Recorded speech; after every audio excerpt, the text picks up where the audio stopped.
Om Swastiastu, Krama Hindu Bali. Sampai jumpa lagi dengan Abjunek. Salam Rahajang Rahayu, selalu dalam keadaan sehat atas warenugraha Tuhan Yang Maha Esa, Ide Sang Yang Widi Wase. Kali ini Abjunek akan membahas tentang kedatangan Ide Dang Hyang Nirarta di Bali menciptakan Pelinggih Padmasana dan beberapa pura Dang Kahyangan. Ide Dang Hyang Nirarta terkenal memiliki ilmu kadiatmikan yang tinggi. Beliau mampu mengatasi wabah penyakit dan mampu mengobati orang sakit. Beliau menunjukkan kesaktiannya ketika beliau berada dalam rombongan Sri Waturenggong dari Desa Padang menuju Gelgel, di mana saat itu terjadi hujan lebat dan terjadi banjir air bah di Sungai Unde sehingga tidak bisa menyeberang ke Gelgel. Beliau menggunakan ajian ilmu Aswasiksa, yaitu suatu ajian ilmu yang bisa mengambang di air. Dan ketika rombongan berkuda menerobos air, kaki kuda hanya tenggelam sepergelangan dan kuda bisa terus berlari sampai ke Gelgel. Di samping sakti, beliau juga seorang seniman. Beliau banyak mengarang karya sastra, di antaranya berjudul Gugutuk Menur, Sara Kusuma, Ampik, Hewer, Legarang, Mahisa Langit, Dharma Pitutur, Mahisa Megatkung. Ada juga karya sastra utamanya, yaitu Dharma Putus, Usana Bali, dan Wasista Seraya.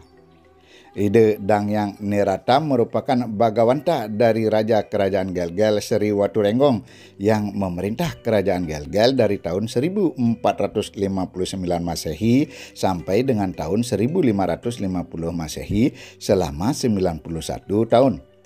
Ketika itu kerajaan Majapahit telah runtuh sekitar abad ke-14. Dan di Jawa sudah berdiri Kerajaan Demak yang merupakan kerajaan Islam pertama di Indonesia yang berdiri sekitar akhir abad ke-15. Ketika Ide Dang Hyang Nirarta menjadi bagawanta Raja Sri Waturenggong, Kerajaan Gelgel Bali menemui kejayaannya. Ide Dang Hyang Nirarta menggagas adanya Pelinggih Padmasana yang memiliki fungsi sama dengan Linggayoni dan mendirikan pura Dang Kahyangan di setiap daerah yang dikunjunginya, seperti Pura Pulaki, Pura Pasar Agung Melanting Buleleng, Pura Ponjok Batu Buleleng, Pura Rambut Siwi Jembrana, Pura Tanah Lot Tabanan, Pura Resi yang ada di Kabe-Kabe Tabanan. Berikut ini adalah kisah perjalanan Ide Dang Hyang Nirarta dari Jawa sampai tiba di Bali. Ide Dang Hyang Nirarta berasal dari Kerajaan Kediri yang berpusat di Daha, Jawa Timur. Pada masa keruntuhan Majapahit dan berdirinya Kerajaan Islam, terjadi situasi yang tidak nyaman yang membuat beliau pindah ke Pasuruan. Kemudian beliau pindah lagi menuju pusat Kerajaan Blambangan. Di Blambangan beliau berselisih paham dengan Raja Blambangan, Sri Juru, karena beliau dituduh memasang ilmu guna-guna terhadap adiknya sehingga mau dijadikan istri. Sehingga terjadi hubungan yang tidak harmonis dengan iparnya Sri Juru. Istri beliau menasehati dan memberi saran agar beliau meninggalkan Blambangan. Beliau pun kecewa berat dan mengutuk agar kerajaan Blambangan hancur dan rajanya Sri Juru gugur dengan kepala terpenggal. Ide Dang Hyang Nirarta bersama istri dan keluarganya menyeberang ke Bali menggunakan perahu yang sudah bocor milik seorang pelaut yang juga menjadi nahkodanya dalam pelayaran itu. Di tengah lautan, bocornya perahu semakin besar. Untuk menjaga agar perahu tidak tenggelam, Ide Dang Hyang Nirarta meminjam buah waluh milik nahkoda.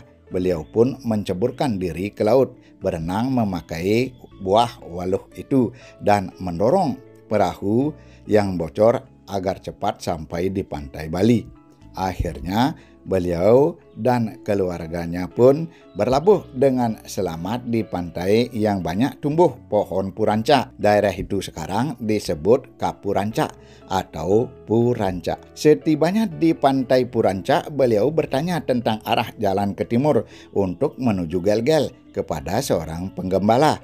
Di dalam perjalanannya yang menelusuri hutan lebat, beliau bertemu dengan kera yang sedang berloncatan dan bertanya kepada kera itu tentang arah jalan menuju Gelgel. Kera itu menoleh ke samping.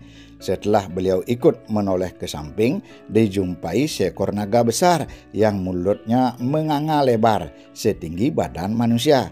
Beliau bersama istri dan ketujuh putra-putrinya masuk ke mulut naga itu sampai ke dalam.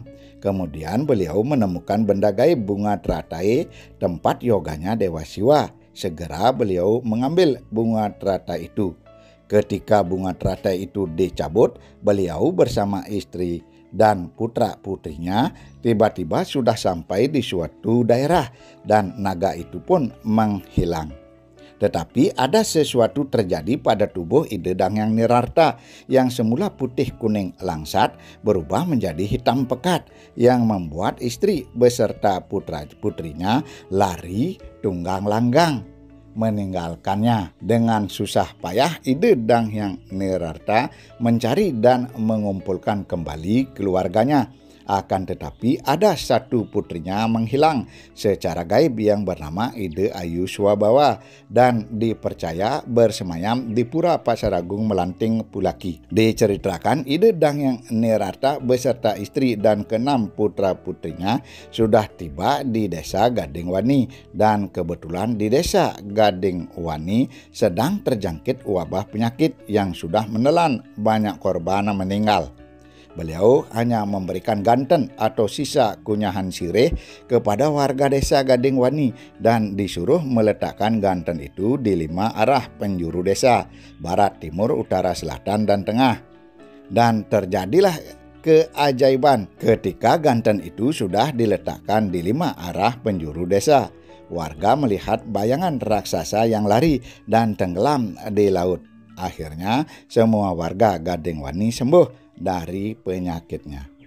Bandese Gadingwani sangat berterima kasih kepadanya dan langsung berguru kepadanya. Sejak itu Ide Dangyang Nirarta dijuluki Pedanda Sakti Wawurauh dan Dangyang Dwijendra yang artinya Maha Guru atau Guru yang Agung. Sebagai anugerah kepada Bendese Desa Gadingwani, beliau mengarang sebuah karya sastra yang berjudul Sebun Bangkung. Beliau mau melanjutkan perjalanannya, akan tetapi warga di sana menahannya agar beliau tinggal lebih lama di sana. Kemudian beliau mencabut sehelai rambut dan memberikannya kepada warga setempat sebagai tanda rasa cinta kasih beliau. Rambut beliau ini dimuliakan dan dibuatkan tempat suci yang sekarang bernama Pura Rambut Siwi. Siwi berarti puja. Jadi rambut Siwi artinya rambut yang dipuja. Berita tentang kesaktian Ide Dangyang Nirarta tersebar luas di seluruh Bali tidak terkecuali sampai ke desa Mas Gianyar. Beliau dijemput oleh Gusti Bandese Mas untuk mendapatkan pelajaran dan agar bisa disucikan.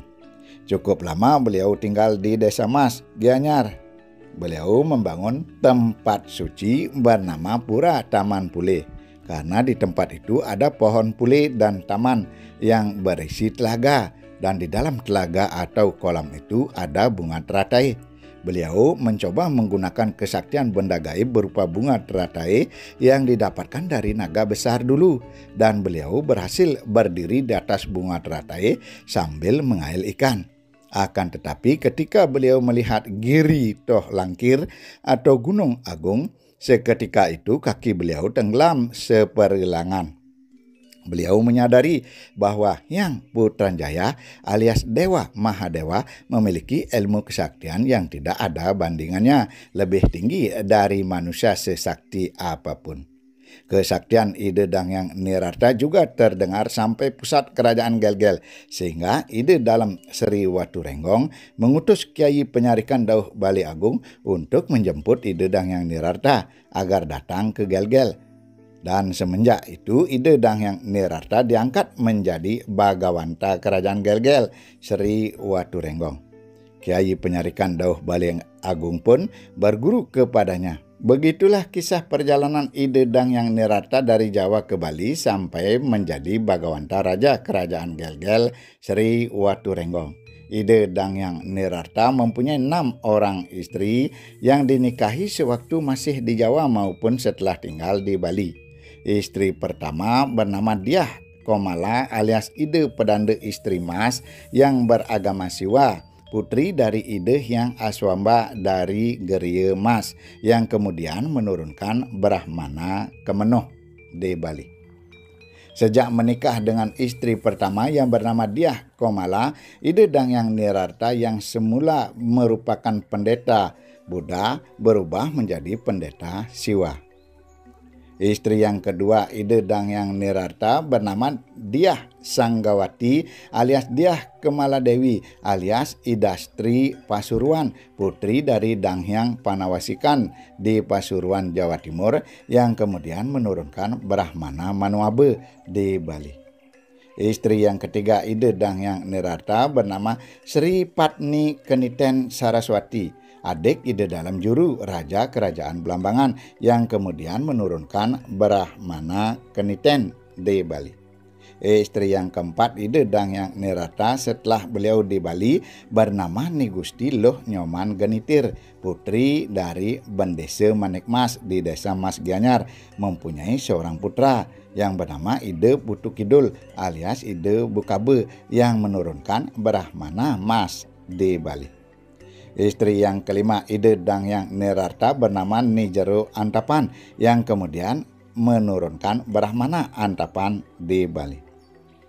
Istri yang keenam Ide Dang Hyang Nirarta bernama Ni Jero Beri yang mempunyai seorang putra yang bernama Ide Wayahan Temesi alias Ide Bindu. Demikianlah tentang kisah Ide Dang Hyang Nirarta yang kedatangannya di Bali membawa perubahan sosial budaya yang lebih baik, sehingga beliau mendapat julukan Pedanda Sakti Waurauh dan Dang Hyang Dwi Jendra. Beliau adalah konseptor dalam pembangunan Padmasana yang terinspirasi dari perjalanannya mendapatkan benda gaib berupa bunga teratai di dalam badan naga yang besar. Memang Padma berarti bunga teratai, sana berarti tempat Dewa Siwa melakukan yoga. Jadi Padmasana artinya bunga teratai, tempat beryoganya Dewa Siwa. Padmasana juga merupakan lambang Gunung Mahameru dan alam semesta, yang kadang-kadang dihiasi 4 makhluk berupa naga yang terinspirasi dari sebuah legenda yaitu Badawang Nala, Naga Wasuki, Anantaboga, dan Naga Taksaka. Beliau juga membangun sebuah pura di tempat beliau bertemu seekor kera di sebuah hutan yang sekarang bernama Pura Pulaki Buleleng. Demikianlah. Terima kasih atas perhatiannya. Salam Rahayu.